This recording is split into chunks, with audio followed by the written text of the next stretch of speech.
Gans, Belgique, et j'ai la chance aussi d'avoir intégré l'unité C'est ma vie, qui est l'unité de prise en charge des femmes excisées à l'hôpital Saint-Pierre.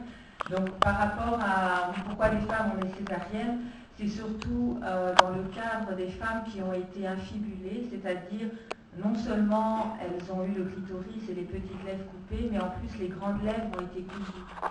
Et l'infibulation, on le trouve plus en Afrique de l'Est, Djibouti, Somalie, Érythrée, mais on peut avoir des dames de Guinée, de Sénégal qui ont aussi été infibulées. Hein. Ce n'est pas spécifique à l'Afrique de l'Est. Et alors, s'il n'y a pas eu de formation des gynécologues ou des sages-femmes pour savoir comment faire une désinfibulation, eh bien, souvent la tête du bébé, elle est complètement coincée derrière la cicatrice, et alors c'est la césarienne. Mais maintenant, il y a des guidelines de l'OMS qui expliquent comment faire une désinfibulation, c'est-à-dire sous anesthésie, comment réouvrir. Mais parfois, les tissus, comme on dit dans le film, sont tellement, il y a tellement de cicatrices, de fibroses, que ça se... Voilà, ça bloque vraiment et c'est pas souple, et c'est ça qui peut provoquer les problèmes à l'accouchement. Juste parce qu'on a beaucoup parlé de reconstruction, donc le centre à Saint-Pierre a ouvert le 1er avril 2014, donc c'est encore une petite expérience, hein, on est humble, on n'est pas dans les milliers de cas du Dr Folbès en France, mais c'est pour dire qu'on a la chance que le responsable de l'unité, le docteur Martin Caillet, n'est pas un pro-chirurgie, justement. Donc, comme tu disais, Jeanne-Marie, on ne pousse pas à la chirurgie. Et parfois, c'est nous-mêmes, après avoir fait le petit circuit, parce que là aussi, pour être que l'opération soit remboursée par la sécurité sociale, il faut avoir fait le petit parcours. Donc, c'est-à-dire, la première personne que vous voyez, c'est moi. Moi, je fais le premier accueil, voilà. J'essaie de dérider un peu, voilà. On essaie de rigoler un peu, parce que les femmes sont un peu stressées. Voilà. Après, il y a le médecin. Et puis, mais on ne fait pas tout en même jour. Enfin, le même jour, souvent, c'est la sage-femme et le médecin. Mais après, il y a un rendez-vous avec un psychologue et une sexologue. Et comme ça, après, on fait le point tous ensemble. Et parfois, on va conseiller à la dame... il y a encore un trop grand trauma. Vous vous réveillez presque toutes les nuits en pensant à l'excision, et ce n'est pas la reconstruction qui va aider. Et là, on dit, faites un accompagnement encore avec la psychologue, vous avez besoin d'ouvrir la valise, hein, et de tout déposer. Et après, peut-être, on verra quand vous serez prête, où il y a des femmes qui ont déjà des sensations.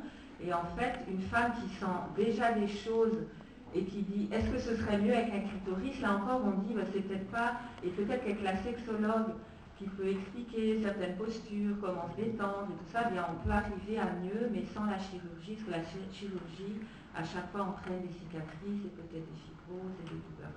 Donc voilà, et à peu près sur 100 femmes, par exemple, qui sont venues nous demander conseil sur la reconstruction, il n'y en a que 30% qui ont été opérées. Donc ça veut dire qu'on n'aboutit pas toujours jusque-là. Et pour nous, ce n'est pas un échec.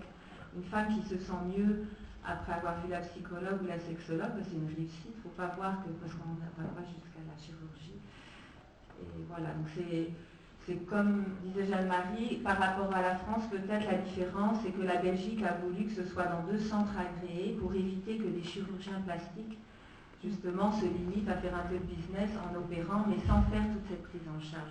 Donc ici, la sécurité sociale, l'INAMI, nous pousse à faire cette prise en charge globale. Donc une femme qui serait opérée juste après une visite unique d'un médecin ne serait pas remboursée, elle ne peut pas rentrer. Donc c'est un garde-fou. Oui. Et on peut d'ailleurs dire que le terme de chirurgie réparatrice n'est peut-être pas le bon, parce qu'on ne répare pas.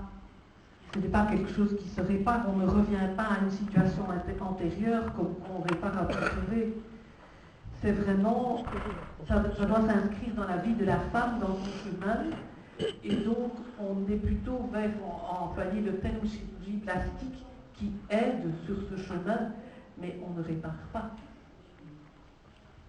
Moi, je voulais peut-être compléter le propos de Fabienne au niveau de la prise en charge pluridisciplinaire qui peut être proposée aux femmes dans une logique de proximité. C'est-à-dire qu'il y a en effet, et on a beaucoup de chance à ce niveau-là, deux équipes spécifiques qui peuvent permettre la réparation, mais il y a surtout de nombreux lieux qui peuvent proposer une prise en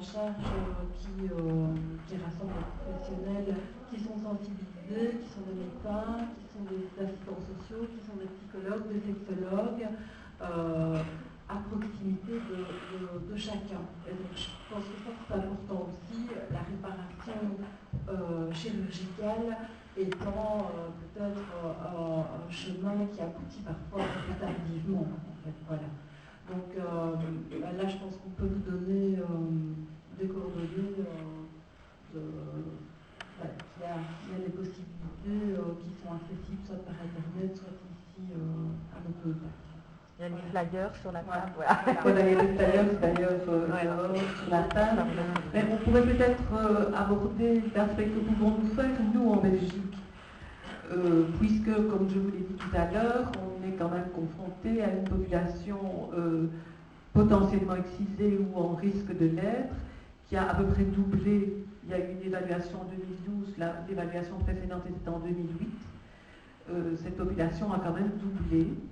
Et donc, des concertations, des questions se posent. On a une protection juridique, puisque les mutilations génitales féminines sont interdites en Belgique. Donc, il y a une législation, comme en France. Il y a un service intact qui veille à aider les femmes sur le plan juridique. Vous avez bien vu aussi le lien avec les mariages forcés, tout le contexte dans lequel les choses s'inscrivent. Donc là, il y a des personnes qui ont besoin d'aide juridique, évidemment. Et alors, plus particulièrement, on a parlé des 2 centres agréés, mais plus particulièrement à Liège, on pourrait peut-être demander aux 2 responsables des services qui agissent en consultation ici à Liège de nous rejoindre, à savoir le Centre de planning des femmes prévoyantes socialistes et le GAMS, qui peut-être pourront vous donner plus précisément encore des informations. Moi, juste avant que... je voudrais revenir sur ce que disait... oui, Fatou. C'est difficile de... Elle disait que les femmes du film étaient extraordinaires et c'est difficile de parler de ça. Je voudrais vraiment rendre hommage à ces femmes parce que c'est vrai que c'est une parole extraordinaire et exceptionnelle. Mais je voudrais dire aussi que voilà, c'est tout un travail qu'on a fait en amont, de parler avec elles, parce que je pense qu'elles étaient absolument convaincues que leurs paroles pourraient être relayées. C'est-à-dire que voilà, elles n'ont pas fait ça seulement pour parler, elles ont fait ça aussi pour transmettre quelque chose et que leurs paroles justement puissent servir, être utiles et puissent éventuellement empêcher que ça arrive à des petites filles et que leurs filles soient excisées, leurs petites filles aussi.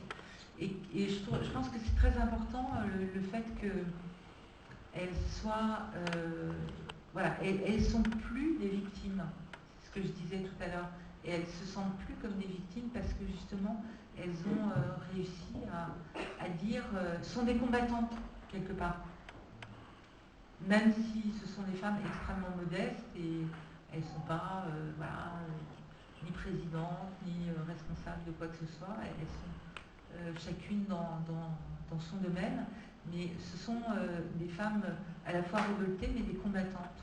Et on a fait tout un travail avec elles pour que, voilà, faire émerger cette parole et que cette parole soit utile et que après le film puisse circuler, y compris en Afrique, y compris partout, quoi. Et aujourd'hui, quand elles revoient le film, elles sont toujours aussi émues de voir le film parce que ça rappelle des souvenirs et je pense que c'est important de plus les voir forcément comme des victimes. Elles ont pris la parole et en prenant la parole, elles ont pris en main leur destin. Et c'est ça qui est important. Je pense vraiment